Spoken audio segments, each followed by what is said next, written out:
Hi guys, my name is Nicole Brevard. I am the writer, director, cinematographer, and producer of The Adventures of Maxwell Galaxy.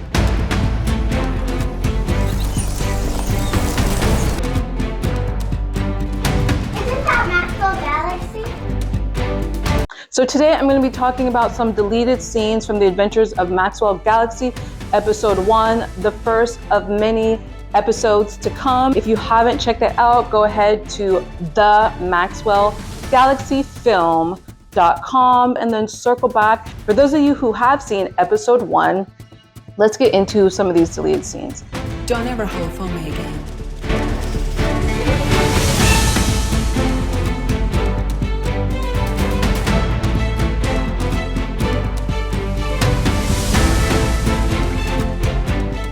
Goodbye, Maxwell. Full security enabled. One of the scenes I'm going to talk about is the corridor where Maxwell is supposed to be going to trade some of these findings. We actually shot this scene twice and ended up with 3 different cuts. So originally, Maxwell Galaxy episode 1 was supposed to be about 30 minutes long. But like so many films in Hollywood, we had to cut some scenes in order to do what was best for the overall final cut of the project. So Maxwell goes to trade some of the goods that he has in order for this galactic currency.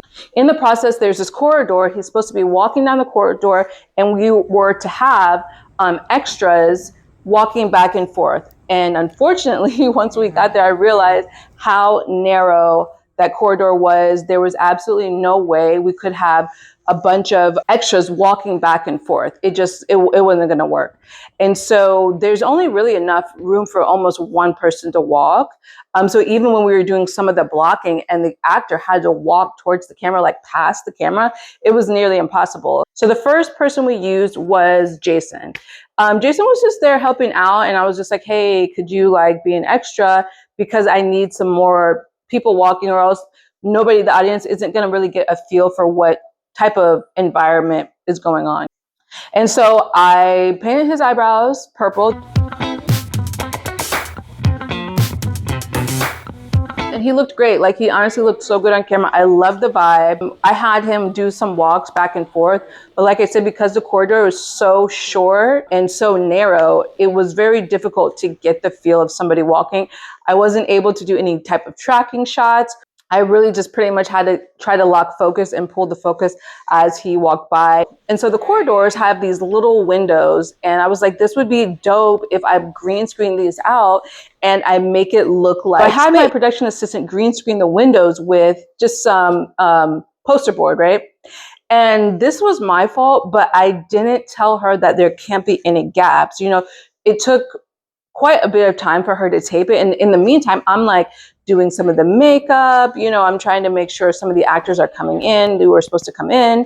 You know, you're trying to score these like little cinematic points here and there. And so I thought it'd be great to have a family there. And so they were coming and I had to get them together. So there was just like a lot going on, especially when you're doing low budget independent films, like you're literally doing 100 things at once. There's usually not enough production assistance. And I could probably ask some people to come and help out, but I really don't like having people do stuff for free, and we just didn't have enough money to pay them to help. My production assistant, Storm, is actually, you know, she's putting all of the green screen on there and it looks great. And in my brain, I'm not even thinking about the gaps that are there because I'm just like, okay, like we have to keep going. Like we really only had a couple of hours of shooting. As you know, once dialogue starts, like that could even just bleed over, right? Over time, and you ask your actors to come for a certain period of time. You don't want them to have to stay extra. You don't want to have to pay extra for their time, and you also don't want to have to pay the location extra. Plus, sometimes when you book, there is people coming right after you, so you really don't even have time to do an extra hour of filming. So it's very important to be very on top of the scheduling. And so sometimes you just got to move forward.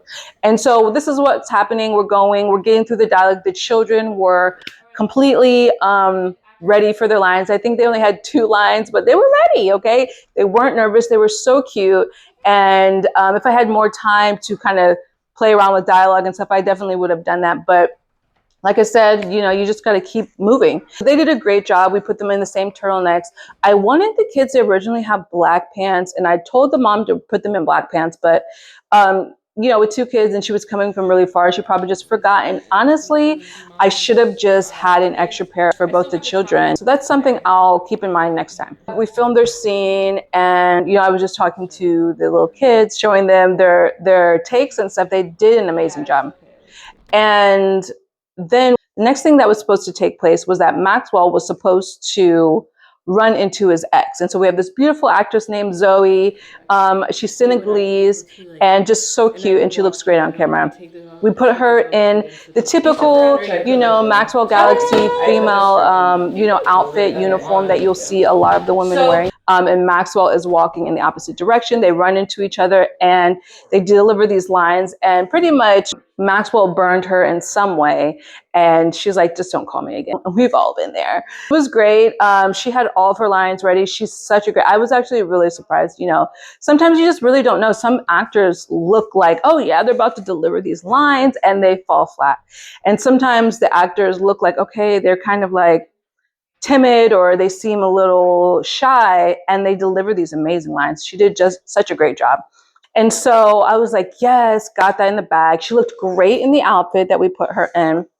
And then the next thing that was supposed to happen was Maxwell was supposed to run into like Trigon military person, a veteran also. Hi, Angelo. Sorry I didn't say hi. There's like, say, oh, you look just like your picture. It's just like I thought. You look great. Okay, so you're going to also wear something over here as well. He looked great. I literally love his look so much. I'm going to have to use somebody similar to him again, or I could use him again, but he definitely did not know his lines. And it was time for him to run into Maxwell, and he did not know the lines. I don't know if he got stage fright or if he didn't memorize them, but it could have been a little bit of, he looked really good on camera, and it's hard when you know your lines and your other partner doesn't, so that kind of slowed us down too for the first time we shot this scene. In my back of my mind, I was just like, what am I going to do? Because I needed these very small interactions that Maxwell had in reference to Maxwell's past in order to kind of sew into the storyline of who Maxwell is and what his past is and why he's dealing with so much kind of animosity from a lot of people, just random people, not him, and I want the audience to try to figure out like why. And if I don't have that, like, I really don't know what I'm going to do. So this is all going through my head. So we get through that take and everything is like fine. It's just like, hey, you guys, everybody did a great job. Thank you. I'll send everybody your stills. I'll send you your reel when, we have the footage ready. And see you next time. So I get home and I'm like, yes, I cannot wait to edit the scene. Like, I just feel so good to look at the scene and just try to edit it. So once I'm editing, I'm like, this isn't gonna work. Like, no matter how many ways I cut it, you could hear me feeding him the lines. You could hear Stefano feeding him the lines. It just literally wasn't gonna work. Not a big deal. Yeah, but until I started editing and I'm realizing that I'm trying to key out the green. And every time I key it out, there's these little bubbles. They don't seem like such a big deal, but they really are, because the actor is walking past him and it would have required rotoing, and I'm not really good at that. So I was just in tears, like, oh my gosh, what am I gonna do? This whole scene is ruined. Like, I have to just reshoot this again. Like, I just have to reshoot it again. So I rebooked the set. I begged Zoe to come back. Did not ask Ray to come back because, he didn't know his lines. I just didn't want him wasting our time again. Even though, like I said, he looked great on camera and I'm sure he could do a good job. But because we're a low budget film, we really don't have all this time to do all of these takes over and over and over. It's like it's like you need to come to set and know your lines, please, and just let's go so that we can do the best that we can do. So I went to reschedule the set, and we had Zoe come back because she was local. Stefano came back because obviously he's the lead and he's local. Jason, I was like, you looked so good on camera. So we had Jason come back. And I was like thinking in my head, I'm just going to have to cut out this family, which sucks because that was some of our production points, right? Having this family in here. And I can't ask them to come back because they came from so far away. But then I try to figure out like, well, what am I going to do with this other line that I needed Ray to do? So instead I was like, I'll have Jason do it. And actually Zoe and Jason can be a couple, right? And Maxwell should actually run into the weather girl, because at the beginning of the story, we kind of see some type of emotional, discord, distress happening when he sees her on the screen. So I thought it'd be a really good idea to have her come to kind of back up what we saw in the beginning. And then we can see that kind of a dynamic between her and Maxwell. So that's what we did. So Kat is a martial artist. She came to set ready and everything. She looked so good. There was no really point of introducing two exes into the situation. I don't even know if the audience knew that Kat, the weather girl, was his ex. So I think by having her there, it kind of put those two together, And so I think that's really important when the film is like adding A plus B, making sure A plus B equals C. So that was the new idea. But this time I was not going to use the green screen. So I was like, okay, check, not using the green screen. Have the weather girl here, check. Have Zoe here, check. Also, we're going to do Jason again, check. However, this time instead of painting Jason's eyebrows purple, which looked perfectly fine, with his skin tone, I had the idea to paint him blue. And I just thought it would look really good with his skin tone, which it would, but I didn't really test like what color blue, how much blue, and what I put on. I put it on and it was way too thick, and I actually tried to get it off. He did take. Let me see those eyebrows. Bam. Mm-hmm. Oh wait, I'm gonna have to tone them down a little bit. We were doing it in the dark. Let me see yours. Those are good. I might have to add a little bit more. But it wouldn't even come off because it's not even like face paint. It's some type of like glow in the dark paint for something. I really don't know what it was, but I just had it in my makeup stuff and I was like, perfect, we'll do it. And I could not get them off even with water. So now we're all here on set again. And this time we're like waiting and waiting and waiting and waiting. We're like, where's Stefano? And I've filmed with Stefano for so many years and he's never been late to set. And he's white, so he's definitely not gonna be late to set. So I'm like, okay, this is weird. And it's first time Kat's filming with him. I'm thinking like, oh my gosh, I hope they don't leave before he gets here. Steven's gonna be walking this way. And we already did like this scene with this family. And the little girl, they came out and the little girl was like, is that Maxwell Galaxy? And then the little boy's like, I thought his lifespan terminated. And the mom like shoos them away and Maxwell, he like overheard them like right here.